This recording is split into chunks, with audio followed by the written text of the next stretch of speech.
Hi guys, so we finished pronouns and nouns and जो हमारा third chapter अब हम शुरू करेंगे इस सीरीज़ का वो करेंगे verbs. So before going ahead with this I just want you to understand कि एग्जाम्स में क्वेश्चंस किस टाइप के आते हैं, किस तरीके के आते हैं एंड आपने किस तरह से काम करना है।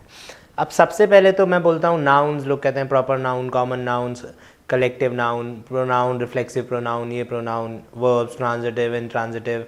सबसे पहले मेरे को अगर मैं बेसिक लॉजिक समझूंगा तो मेरे को इतनी ज़्यादा ये चीज़ें नहीं रटनी पड़ेंगी। आपसे कोई भी एग्जाम में स्पॉटिंग एरर्स में या फिल इन द ब्लैंक्स में एग्जामिनर ये नहीं पूछेगा कि ये कौन सा वर्ब है, ये कौन सा नाउन है, वो पूछा जाता है पार्ट्स ऑफ स्पीच में। तो मुझे ऑब्वियसली नाम याद रखने पड़ेंगे, बट उन पेपर्स के लिए जिन पेपर्स में पार्ट्स ऑफ स्पीच के क्वेश्चन आते हैं कि ये नाउन है कि वर्ब है कि एडजेक्टिव है, राइट। बट जब हम स्पॉटिंग एरर्स और ग्रामर की बात करते हैं तो हमारे को टॉपिक का नाम या टर्म्स याद रखने से ज़्यादा है लॉजिक को समझना। तो अभी सबसे पहले हमने जो किया है उसके बारे में थोड़ी सी बात कर लेते हैं। नाउन्स, प्रोनाउंस, वर्ब्स और सब्जेक्ट वर्ब अग्रीमेंट, जब हम इन चार चैप्टर्स की बात करते हैं they cover from 20% to 50-60% of our spotting errors. अगर मैं किसी 12th प्लस एग्जाम की बात करता हूँ, CHSL टाइप की बात करता हूँ, तो कई बार इसमें से 70% तक स्पॉटिंग एरर्स के क्वेश्चंस केवल इन चार चैप्टर्स के होते हैं, राइट। एंड CDS की बात करता हूँ तो 20 से 50% इसके होंगे। तो आपको हर एग्ज़ाम में इन चार चैप्टर्स के क्वेश्चंस बहुत ज़्यादा मिलेंगे स्पॉटिंग एरर्स में, राइट। तो अगर आपके पेपर में स्पॉटिंग एरर्स एक इंपॉर्टेंट पार्ट है तो आपको इनमें से क्वेश्चंस मिलेंगे ही मिलेंगे। XY ग्रुप में 90%, 99% of the times spotting errors इन्हीं चार चैप्टर्स का आता है, राइट। तो सबसे पहले अब हमने नाउन्स किया, टाइप्स ऑफ नाउन्स में सिंगुलर कौन से होते हैं, प्लूरल कौन से होते हैं and so on. Then pronouns किया, सब्जेक्ट वर्ब के अलावा अगेन सिंगुलर, प्लूरल। अब जब मैं वर्ब्स पे आऊँगा, जो मैं सब्जेक्ट वर्ब मेरा चैप्टर है वो जो हम करेंगे, तो नाउन्स और वर्ब्स या नाउन्स, प्रोनाउंस और वर्ब्स में रिलेशनशिप। तो नाउन्स और वर्ब्स में केवल एक रिलेशनशिप होती है, that is singulars and Plurals, right. तो एक चीज़ ये हमारे को सब्जेक्ट वर्ब में जब हमें करना है कि अगर वर्ब सिंगुलर है तो नाउन सिंगुलर होना चाहिए, नाउन प्लूरल है तो वर्ब प्लूरल होना चाहिए। सिंगुलर प्लूरल की गलतियाँ बहुत आती हैं हमारे को एग्जाम में, तो ये हमको ध्यान रखना है कि सिंगुलर प्लूरल के क्वेश्चंस आने हैं। ये तो एक पार्ट हो गया जो हम अब करेंगे पैरेलली, नाउन्स प्रोनाउंस हम कर चुके हैं। इसके अलावा जब मैं वर्ब्स की बात करता हूँ तो वर्ब्स को हमने बेसिकली 5 पार्ट्स में डिवाइड किया है। पार्ट्स ऑफ स्पीच बिल्कुल अलग पोर्शन है वर्ब्स का। स्पॉटिंग एरर्स और फिल इन द ब्लैंक्स की जब मैं बात करूँगा तो these are the 5 chapters that we have to do. जो सबसे पहला चैप्टर है, बहुत इंपॉर्टेंट चैप्टर है, that is non continuous verbs.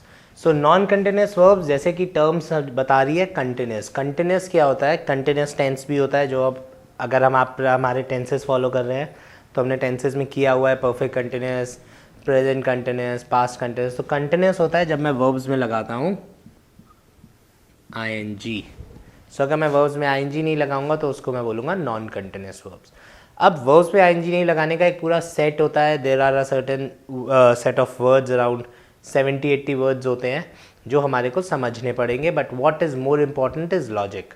So logic क्या होता है इसका एक बेसिक लॉजिक होता है जिसको हम डिफाइन करेंगे अगली क्लास में। दैट इज़ जब वर्ब में ING लगाएं और ING नहीं लगाएं और दोनों सेम टाइम की बात करते हैं, ट्रांसलेशन की बात नहीं कर रहा हूँ, सेम टाइम की बात करते हैं, दोनों अभी की बात कर सकते हैं, तो ING गलत होता है। इसका एक एग्जाम्पल जो हमेशा आता है एग्जाम में, ऑलमोस्ट बीमारी से related, I am having a headache और आई हैव अ हेडेक। ये मैं हमेशा बोलता हूँ because this is one of the most repeated questions. So I have a headache का मतलब हो गया आपको सर में दर्द है, and I am having a headache का मतलब हो गया आपको सर में दर्द हो रहा है। तो अब हमें देखना क्या है, क्या ये दोनों बातें अभी की बात कर रही हैं? सर में दर्द हो रहा है, अभी की बात हो रही है, सर में दर्द है, अभी की बात नहीं हो रही है या हो रही है, ये चेक करना है बस। तो सर में दर्द है, बिल्कुल अभी की बात हो सकती है, यार मेरे को तबीयत ख़राब हो रही है, यार सर में दर्द है, तो अब कल बात करते हैं। अभी सर में दर्द है, कल बात करते हैं, हो सकती है बिल्कुल।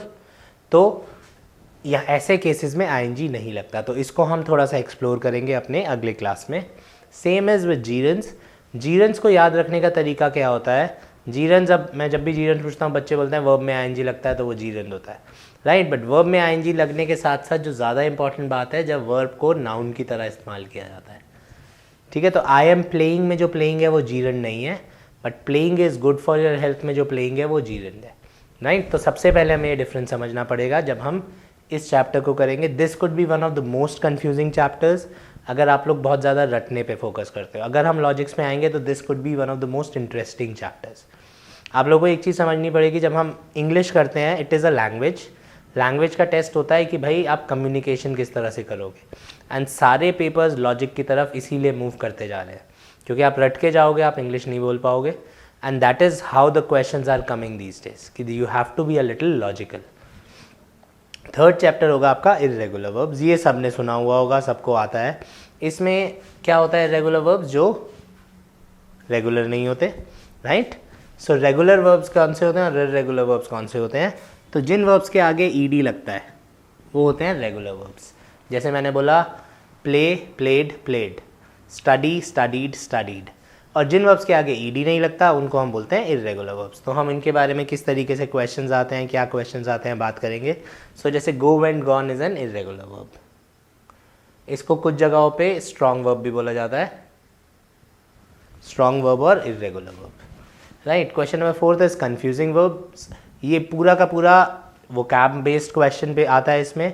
इसमें दो तरीके से आएंगे, एक जैसे लगने वाले वर्ब्स, जैसे कि क्वेश्चन बहुत आता है हैंग और हैंग्ड, फाउंड और फाउंडेड। तो हैंग का पास्ट होता है हंग और हैंग का पास्ट होता है हैंड। तो हंग और हैंग्ड में फ़र्क क्या होगा? हंग होता है लटकाने के लिए और हैंग्ड होता है फांसी लगाने के लिए। फाउंड और फाउंडेड में क्या फ़र्क हो सकता है? फाउंड होता है कुछ ढूंढा था और फाउंडेड होता है स्थापित या एस्टैब्लिश करने के लिए। तो कन्फ्यूजिंग वर्ब्स की लिस्ट है, हम उसको डिस्कस करेंगे। उसके बाद उसका सेकंड पार्ट क्या होगा? वर्ब और नाउन में फ़र्क। जैसे कि आपने अगर हमारा रीसेंट पार्ट्स ऑफ स्पीच का छोटा वीडियो देखा होगा मोस्ट आस्क्ड क्वेश्चंस में, अवेंज एंड रिवेंज, तो वो हमें पता होना चाहिए कि पार्ट्स ऑफ स्पीच के क्वेश्चन स्पॉटिंग एरर्स में कैसे आते हैं। वहाँ भी वो आपसे पूछेगा नहीं कि नाउन क्या है वर्ब क्या है, वहाँ पे भी आपको रियलाइज़ करना पड़ेगा कि इसने नाउन की जगह वर्ब दे दिया, वर्ब की जगह नाउन दे दिया, right. So that is confusing verbs. And जो लास्ट इसका पार्ट हम लोग करेंगे गाइज, दैट इज़ मोडाल्स और modal verbs. Could, would, should, may, must, might, could have, would have, should have, may have, must have, might have. इनको भी again इनके किस तरीके के क्वेश्चंस आते हैं, ये वाला जो चैप्टर है this is more of like fill in the blanks question. ये फिल इन द ब्लैंक्स में ज़्यादा आता है। वुड कब लगता है, विल कब लगता है, वुड हैव कब लगता है, मस्ट कब लगता है, मस्ट हैव कब लगता है, मस्ट बी कब लगता है, तो उसको हम इसमें कवर करेंगे। So these are the 5 chapters that we are gonna cover in verbs as far as spotting errors and fill in the blanks are concern. Parts of speech की बिल्कुल एक अलग सीरीज होगी जिसमें हम ये सारे चैप्टर्स करेंगे as per theory, right guys. चलिए, thank you and see you in the next class. Thanks for watching the video. If you found this video helpful, press the like button, subscribe to our channel and ring that bell icon so that you can get notified every time we upload a new lesson.